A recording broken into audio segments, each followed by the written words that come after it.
சமுதாயத்தின் நம்பிக்கை மாத இதழ் அப்பா பதிப்பகம் இணைந்து வழங்கும் நேர்மையாளர் சகாயம் IAS அவர்களின் அனுபவ பதிவில் கடைசி தரையில் கண்டாங்கி சேலை சென்னை புத்தக கண்காட்சியில் விற்பனையாகி கொண்டிருக்கிறது. என்னதான் கூட்டணி தனிச்சு அணி அப்படிலாம் 5 முனை போட்டினாலும் திரும்ப இந்த பிரச்சனை பல நேரங்கள்ல இப்படி அதிமுக பாஜக கூட்டணி அப்படின்னு கொண்டு வருவதற்கு காரணமா ஆளுநர் இருந்தார். சர்ச்சை வரப்பெல்லாம் ஏன் இவங்க அமைதியா 2 பேர் கூட்டணி? இந்த அரசியல் நம்ம சட்டமன்றத்தில் உள்ள விஷயங்களை விதிகள்லாம் விட்டுலாம். இந்த அரசியலை எப்படி பாக்குறீங்க?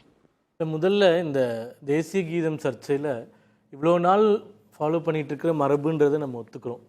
இப்போ ஆளுநர் என்ன சொல்கிறாருன்னா, ஒரு குறிப்பிட்ட ஒரு விதியை காண்பித்து இந்த விதியின் பிரகாரம் தேசிய கீதமும் முன்னாடியும் பாடணும் இறுதியிலையும் பாடணும்னு சொல்கிறாரு. சரி, அப்படி ஏதாச்சும் ஒரு விதி இருக்கான்னு நம்ம போய் தேடி பார்த்தோம்னா, இந்த preventive of insults to national honour act of 1971 ஒன்று இருக்குது, ஒரு சட்டம் இருக்குது.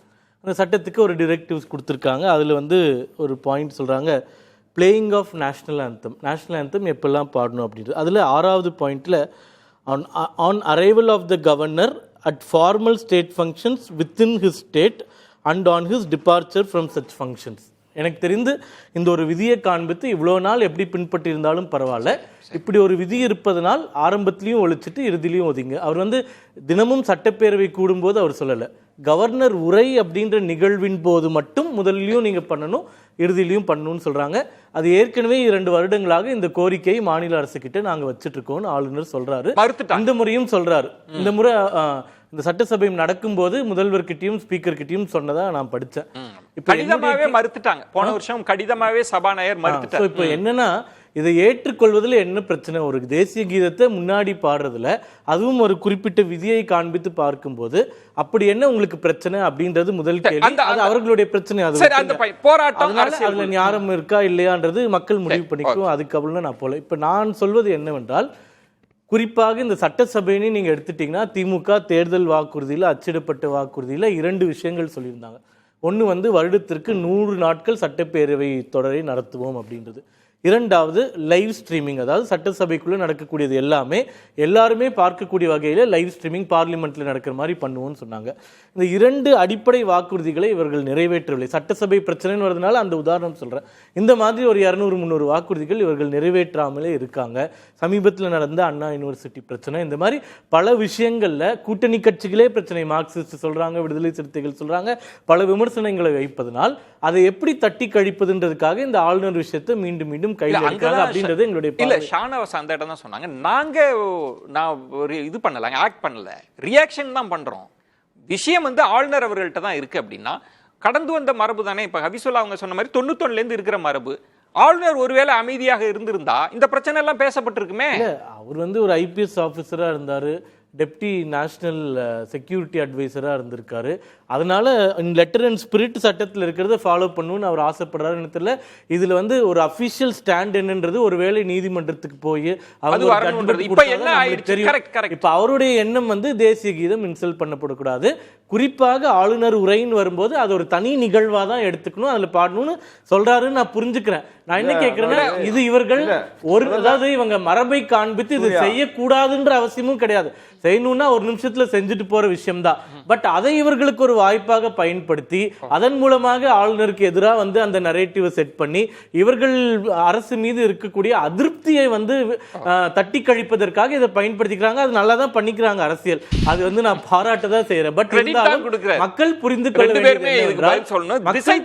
வேண்டியது என்றால் இப்படி ஒரு விஷயத்தை திசை திருப்புறாங்களே, உண்மையான மக்கள் விஷயங்களை பேச. அப்ப நீங்க இவ்வளவு பெரிய போராட்டம்லாம் இன்னைக்கு கலை அவர்களும் சுட்டிக்காட்டியதான் சூர்யா அவர்களும் சொல்றாங்க. இந்த போராட்டம்லாம் நீங்க தவற மறைக்கிறதுக்கு, இப்ப சட்டப்பேரவை நிகழ்ச்சி நேரில் பண்ணல, ஆளுநரே சொல்றாரு நீங்க எடிட் பண்ணி தணிக்கை செஞ்சு போடுறீங்க, வாக்குறுதிகள் இதெல்லாம் மறைக்கணும்னா ஆளுநர் போராட்டத்தை கொண்டு வந்துட்டாங்கன்றதான் 2 பேருமே நான் வாங்கிக்கிறேன். முதல்ல சூர்யா பேசும்போது சொன்னாரு, தேசிய கீதம் இன்சல்ட் செய்யப்படுவதை ஆளுநர் ஏற்கவில்லை அப்படிங்கிறார். தேசிய கீதம் எங்க இன்சல்ட் ஆச்சு சட்டமன்றத்தில்? இந்த வாதமே முதல்ல தவறல. நாட்டுப்பண் அங்கே பாடப்படுகிறது. எல்லா நிகழ்ச்சிகளிலும், அரசு நிகழ்ச்சிகளில் என்ன முறை கடைபிடிக்கப்படுகிறதோ அதுதான் சட்டமன்றத்திலே கடைபிடிக்கப்படுகிறது. தமிழ்த்தாய் வாழ்த்தில் தொடங்குவதும் நாட்டுப்பண்ணில் முடிப்பதும் நம்முடைய மரபாக இருக்கிறது.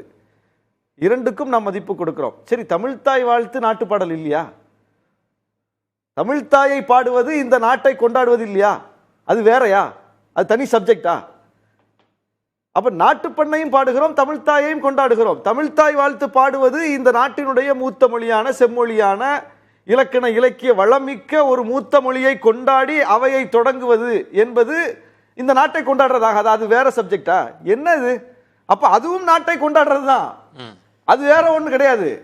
தமிழ்த்தாய் வாழ்த்தோடு தொடங்குகிறோம், நாட்டுப்பண்ணில் முடிக்கிறோம். அப்புறம் இவங்க சொன்னாங்க திசை திருப்புறதுக்காக போராட்டம் தேவையற்றது. நான் என்ன சொல்றேன், அங்கே வாசிக்கப்பட்ட அத்தனை பிரச்சனைகளும் ஆளுநர் உரையில் இடம்பெற்ற பிரச்சனைகள்லாம் என்ன பாகிஸ்தான் பிரச்சனையா சைனா பிரச்சனையா?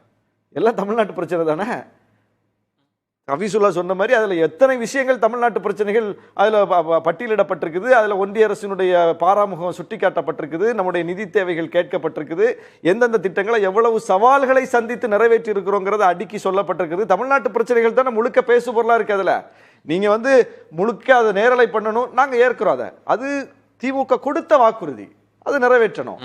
சட்டமன்றத்தை 100 நாட்கள் நடத்தணும். நான் இப்ப கடந்த வாரம் ஒரு இதழுக்கு கொடுத்த பேட்டியில கூட நான் சொல்லியிருக்கேன், அது சட்டமன்ற நாட்கள் குறைந்து போறது ஒரு ஆரோக்கியமான போக்கு கிடையாது. அதுவும் திமுக கமிட் பண்ணதுதான். அது எதிர்க்கட்சியா இருந்த போது திமுக சுட்டிக்காட்டிய விஷயம். நம்மளும் இப்ப பார்லிமெண்ட்ல அவங்க நடந்துகிற விஷயங்களை நம்ம கொஸ்டின் பண்றோம். அப்ப இங்க முழுமையாக சட்டமன்ற நாட்கள் நடக்கணும் அப்படிங்கிறதுல நாங்களும் உடன்படுறோம். அதெல்லாம் இதெல்லாம் பேச வேண்டிய விஷயங்கள். ஆனா இவர்கள் குற்றம் சாட்டுவது என்பது ஆளுநரை விட்டுருங்க, அவர் என்ன வேணாலும் பண்ணுவாரு, எதிர்த்து போராட்டம் பண்றாங்க. ஏதோ இப்ப இந்த ஆளுநரை எதிர்த்து போராட்டம் பண்ற மாதிரி இவங்க உருவம் கொடுக்குறாங்க. இப்ப பன்வாரிலால் புரோஹித் எதிர்த்து போராட்டம் நடந்திருக்கல. நீங்க வித்யாசாகர் ராவ் சசிகலா அம்மையார் போய் கொடுத்த விஷயத்துக்கு அவங்கள்ட்ட பெரும்பான்மை இருக்கு, என்ன முதலமைச்சர் ஆகுங்கன்னு சொன்னபோது அவர் தப்பி ஓடி போயிட்டார். எங்க போனாரு தெரியல. அன்னைக்கு கேள்வி கேட்டமா இல்லையா அவரை? சூர்யா, பாயிண்ட் என்னன்னா, நீங்க எப்படி ஒரு போராட்டத்தை நீங்க சொல்ல முடியும்? அவர் சொல்றது சட்டமன்ற உரிமை, மரபு, தமிழ்த்தாய் வாழ்த்துன்னு இருக்கிறப்ப எப்படி போராடாம இருக்க முடியும்? அப்ப அந்த வாய்ப்பை ஆளுநர் கொடுக்குறாரு. தமிழ்த்தாய் வாழ்த்து இங்க பிரச்சனையே கிடையாதுங்க. அது பாடக்கூடாதுன்னு யாரும் சொல்ல, அது பாட வேண்டும். அது நம்மளுக்கு பெருமை தான் இல்லைன்னு சொல்லல. நான் உங்களுக்கு அந்த ஷரத்தையே சுட்டி காட்டுறேன். எந்த சட்டம், எந்த டைரக்டிவ், எந்த பாயிண்ட் நீங்க சொன்னதுல அதை ஃபாலோ பண்றதுல என்ன பிரச்சனை? நீங்க சொன்னது இது நம்ம என்னதான் பேசினாலும் நீதிமன்றம் தீர்ப்பு அளிக்க வேண்டியது. இதுல என்னன்னா ஒரு பாயிண்ட் தான்.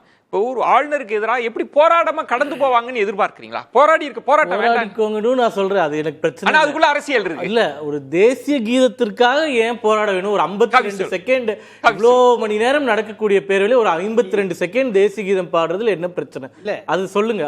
அப்ப திமுக இந்த பிரச்சனையே இருக்கணும்னு நினைக்குது, இந்த விவகாரம், இந்த சர்ச்சை இருக்கணும்னு நினைக்குதா? ஒரே நிமிஷம்.